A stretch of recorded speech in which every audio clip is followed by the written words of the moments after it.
Assalamualaikum warahmatullahi wabarakatuh. Halo semua, perkenalkan nama saya Nur Anissa Putri dari kelas 12B. Jadi di sini saya akan menjelaskan materi terkait cerpen. Nah, kalian tahu nggak sih apa sih itu cerpen? Sini, biar aku yang jelasin. Cerpen adalah karya sastra berbentuk prosa fiksi yang menceritakan satu peristiwa utama dalam kehidupan tokoh dengan alur sederhana. Jumlah kata terbatas memberikan kesan tunggal kepada pembaca. Kenapa disebut pendek? Nah, karena jumlah kata sekitar 500-10.000 kata dapat dibaca sekali duduk dan fokus pada satu konflik inti. Gimana sih kita biar tahu itu cerpen? Nah, ada ciri-cirinya guys. Ciri-cirinya yaitu singkat dan padat, tidak banyak tokoh dan peristiwa. Satu konflik utama tidak bercabang seperti novel. Tokoh pun terbatas, biasanya 1-5 tokoh. Latar pun sederhana, tidak pindah-pindah tempat dan alur cepat. Langsung ke inti masalah.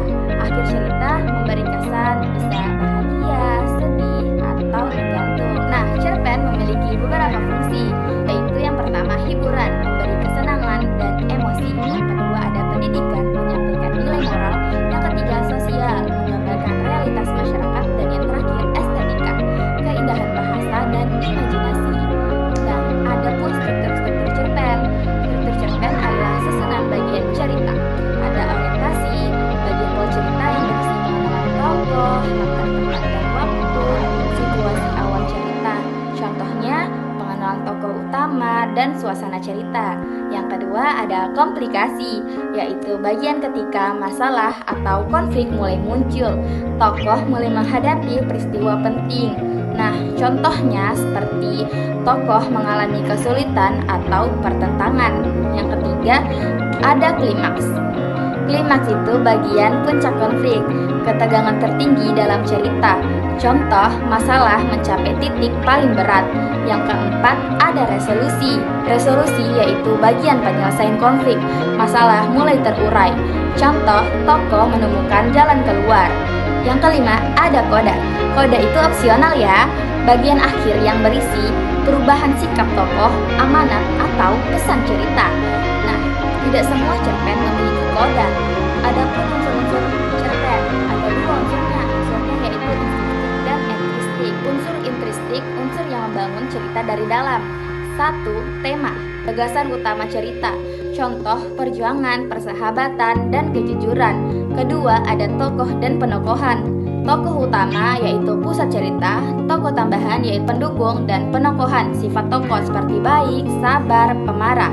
Yang ketiga ada alur. Alur itu jalannya cerita, alur maju, kronologis, alur mundur, kilas balik, dan ada alur campuran. Yang keempat ada latar. Latar itu tempat seperti sekolah, rumah, bisa waktu, pagi, malam, bisa suasana, sedih, tegang, bahagia. Dan yang kelima ada sudut pandang. Sudut pandang seperti sudut pandang orang pertama seperti aku, saya, atau sudut pandang orang ketiga seperti dia atau mereka. Adapun gaya bahasa. Gaya bahasa yaitu cara pengarang menyampaikan cerita majas, pilihan kata, diksi, kalimat naratif, dan dialog. Ada juga amanat. Nah, pesan moral yang ingin disampaikan penulis itu amanat ya. Nah, kita bahas unsur entristiknya. Unsur entristik yaitu faktor luar yang memengaruhi cerita, latar belakang pengarang, kondisi sosial masyarakat, nilai budaya, agama, dan moral. Nah, ada lagi yaitu kaidah kebahasan cerpen. Cerpen menggunakan kata kerja tindakan seperti berlari, menangis, kata sifat, sunyi, gelap, atau dialog langsung. Aku tidak menyerah, katanya. Itu majas perumpamaan atau metafora. Nah, cerpen yang pertama cerpen realistis. Cerpen yang ceritanya sesuai dengan kehidupan nyata dan sering terjadi dalam masyarakat. Ciri-cirinya seperti tokoh dan peristiwa masuk akal.